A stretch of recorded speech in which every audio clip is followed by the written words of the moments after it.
তোমরা কখনো আমার রাসূলের শানে দুইটা অর্থ আছে ওই রকম কোন শব্দ ব্যবহার করা যাবে না যে অর্থের মধ্যে নাফাকি আছে। কুলু উনজুরনা, বরং সে তোমরা বলবা ইয়া রাসূলুল্লাহ উনজুরনা মানে আমাদের দিকে তাকান। উনজুরনা শব্দের অর্থ হলো একটা, সুবহানাল্লাহ বলেন না। এখন যদি প্রশ্ন করি, এই গতকালকে যে লালদিঘির ময়দানে তাফসীরুল কোরআন মাহফিল হয়েছে, তাফসীরুল কোরআন মাহফিলের মধ্যে একটা স্লোগান ছিল, তোমার নেতা আমার নেতা মুহাম্মদুর রাসূলুল্লাহ, নাউজুবিল্লাহ বলেন না। তোমার নেতা আমার নেতা মুহাম্মদুর, একটা স্লোগান ছিল।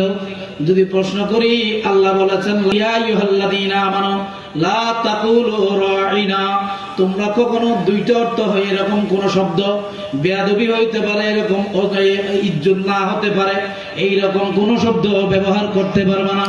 তোমার নেতা আমার নেতা যখন বললা, ও দুনিয়ার মানুষ ঈমানদার মুসলমান, তোমার নেতা আমার নেতা বর্তমানে 3 মাস আগে মেরে খাইয়ে কিনা, আমাদের এখানে না, তোমার নেতা আমার নেতা শ্রীলঙ্কার হরদ গুলিলে ফেলি না, তখন নেতা নসিনে ফোন নিয়ে ফেলছে কিনা, ওই নেতা এই নেতাও নেতাটি আছে কিনা, আমাদের পাড়া মহল্লার নেতাও নেতাটি আছে কিনা, এমপি মন্ত্রী চেয়ারম্যান মেম্বার যদি হিসাব করেন নেতাও নেতা।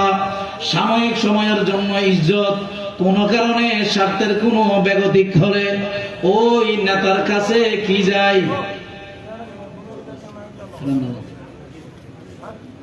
নেতায় কি ফরা হন না, মালা না ফরে, ইজ্জতের মালা গুলো ফরে না। এখন নেতা শব্দ যে আপনি ব্যবহার করলেন রাসূলুল্লাহর সামনে, নেতার শব্দ যে ব্যবহার করলেন, এই নেতা কি কখনো হবে? কথা বলেন না।